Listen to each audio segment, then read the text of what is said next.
using the textbook and the notes that we did in class, I was able to create an outline of what I want to go over during my presentation. So here I have objectives, and then what I will have on each slide. So that's like, what is political parties, why political parties, la da da da da. So the next thing I'm going to do is create a set of guided notes to hand out. That way the students are able to learn a little bit more. I feel like if you're writing it down as you're presenting, it kind of helps. And then I'll make a Kahoot game to play after I finish my presentation, just for like something a little bit fun, because probably not that fun to learn about political parties. So yeah, that's all I've done so far. For my project, I decided to call into my mom's class. She teaches 9th grade health and PE at an academy high school, so I figured this was a good way for me to teach these kids something that they haven't learned yet, but they're going to learn eventually, and it was just an easy way for me to reach a large group of people. Okay, so here I called into my mom's class to make sure that the Wi-Fi worked with our computers and that I was able to effectively do the presentation. So we went through and made sure that the cameras worked and all that stuff. We did have some technical difficulties because we couldn't get the sound to work, so I couldn't hear anything that was going on in my mom's classroom.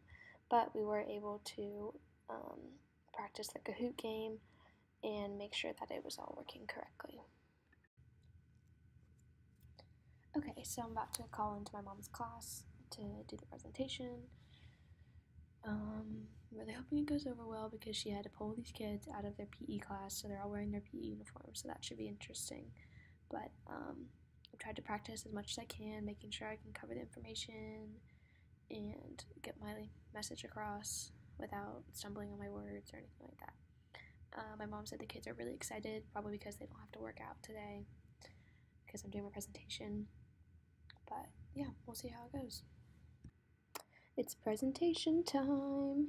Here's my mom showing me her class, and we couldn't get the sound to work again, so she had to call me, and that was the way I had to listen to the students, which is kind of disappointing, but it is what it is. So I did my presentation on political parties.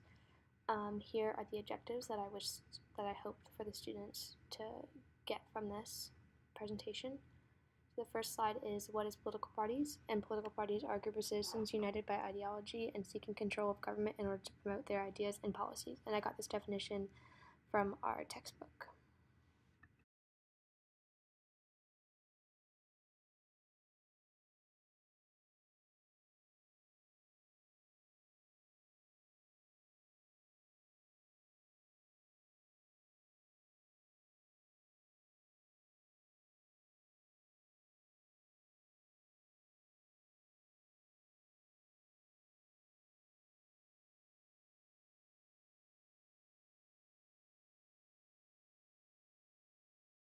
Next is, why do we need political parties and what do political parties do? So we need political parties to maintain democracy, and we need political parties to connect elected officials to voters by political linkage. We also need them to unify a fragmented government and to provide a voice for the opposition. So what political parties do comes down to electioneering and governing, and this is the process of getting a person elected to public office, and electioneering is done by recruiting, nominating, and defining policy agendas, as well as getting candidates elected. Governing is the controlling of government, so this is the organizing and providing leadership for the legislative and executive branches, while also enacting the party's policy agenda.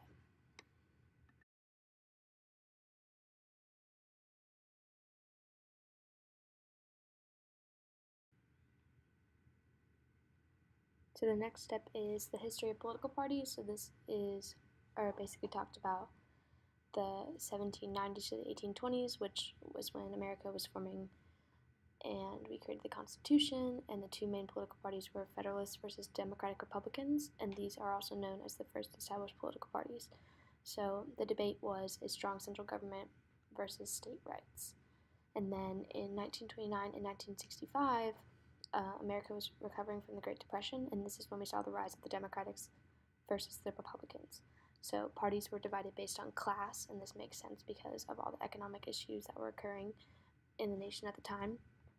And the parties believed similarly to how they do today, where Democrats leaned slightly left, where Republicans leaned slightly right.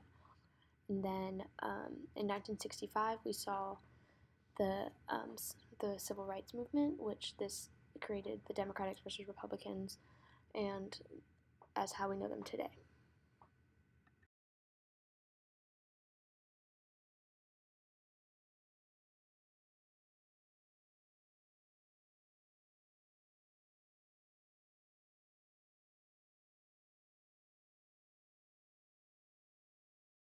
Next is a video I found defining a political spectrum and just explaining what each of the different spectrums are.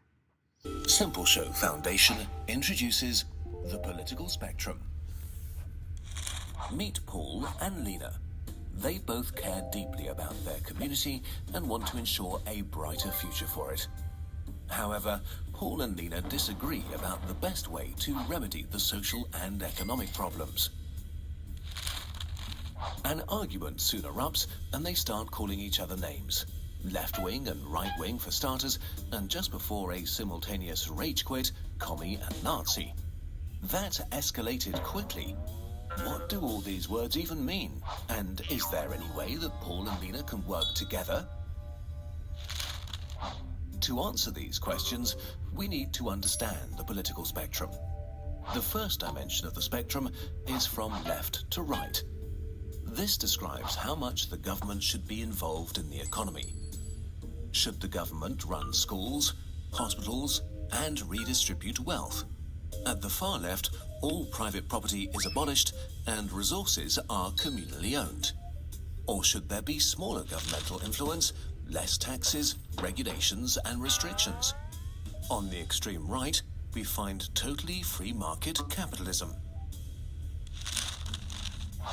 The vertical axis of the spectrum deals with social dimension. As you move towards the bottom, the rights and freedoms of the individual become more and more important. At its most extreme, we find anarchists. While at the top of the graph, people believe in group rights over individuals. At the very top, we find totalitarian regimes, communists on the left and Nazis on the right. So Screencastify decided to stop recording, which is obnoxious, but at least I was able to capture most of the presentation. So this clip was taken after we finished playing Kahoot. Sadly, I wasn't able to capture that on the Screencastify app, but my mom said that the kids really enjoyed the presentation and that they were super worried about filling out the guided notes and that they had to make sure that all their answers were right, which is just classic from what she tells me about her kids. But yeah, I had a really fun time talking to them. They're a really great group, so I think that we went over well. So now that the presentation's over, I kind of want to reflect on a few things that I could have done better. Maybe in the whole project making process. I wish that I could have figured out the voice recording and the Screencastify thing so I could make sure that I captured the whole presentation as well as be able to hear the whole presentation in the recording and also be able to hear the students. Maybe if I had actually gone to the classroom and gave the presentation, that would have been a lot easier, but it's all the way in Virginia, so can't really do that. But I think my presentation skills were I was really nervous. I had drank a whole cup of coffee, so I was kind of jittery, and I was talking really fast, so maybe that kind of skewed their understanding of it. They weren't able to take their notes as effectively or anything like that. But the Kahoot game went well. I think the questions were pretty simple, and they scored 100%, every single person, so that was good. Definitely next time I do a presentation, I want to work on my speaking, making sure that I'm not saying as much as I do, and also slowing down, maybe asking questions, engaging the group a little bit more, making sure they know what I'm saying.